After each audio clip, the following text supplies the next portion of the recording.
Okay, so I know this thing is further back. If you barely can see it, just bear with me. Just listen to what the hell I'm talking about. So, this is how you can use real estate to help boost your retirement plan ASAP. So, this is also how you turn $3,750 into $125,000 with doing little to no work. So, this is just a high level overview. We're not going into super detail on this. I just want you guys to understand the concept first, and then I'll make another video going into detail, which will probably be around like 20 to 30 minutes. So let's say you want to get into real estate, use it as a retirement plan. You don't make a whole bunch of money, right? What you can do is find a property for $125,000. You can get a conventional loan, pay a 3% down payment, and that's $3,750. We're not going into closing costs and none of that stuff. You can use this down payment of $3,750 to buy an asset that is worth $125,000. I don't know where in the U.S. Not the U.S. I don't know where else you can do that.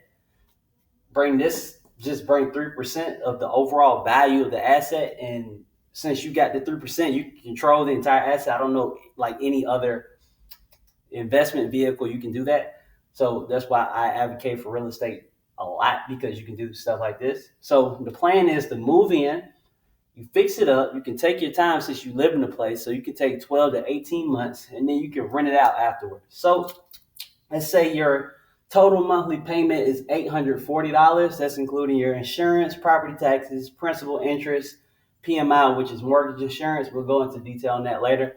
And that's how much it costs to own the house on a monthly basis. You can rent it out for $1,040 a month.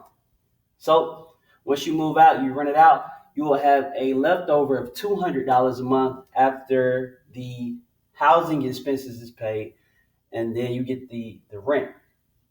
Your loan. So the benefit to this is it's a loan pay down from the tenant. The tenant's paying your loan down. So every single month, the tenant is increasing your net worth every single month with no effort on your part.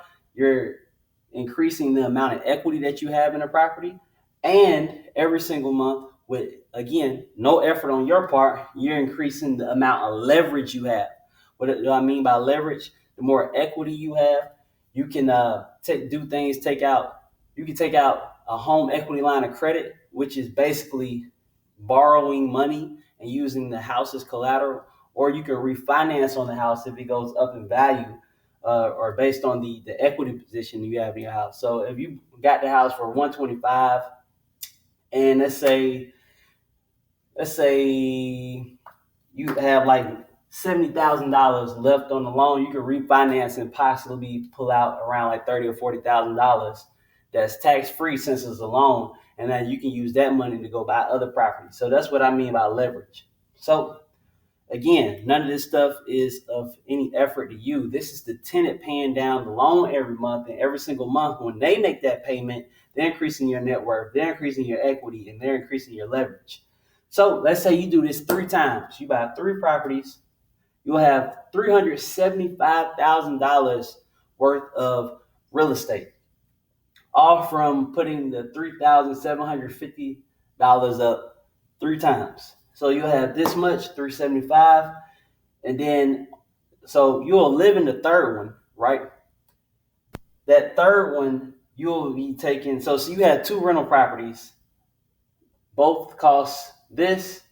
The monthly payment is $840, and then the monthly rent is $1,040. So you have $200 cash flow left on each one. That's $400 in total. So you'll be living in the third property, right? You can rent out a room in that third property for $440. Because remember, this is your monthly payment. So that $440 takes this to $400. How much money do you have coming in rent from the other properties? $400. So you rent it out for that $440, takes you down to $400. You use the rent that you're getting from the other 2 properties, and you take that, and then you'll pay the rest of the monthly expenses for the house. So now you're living for free, and everybody's paying your housing expenses are getting paid for by somebody else, and you're getting richer in the process. So if you have more questions, let me know in the comment sections below, or just send me a DM.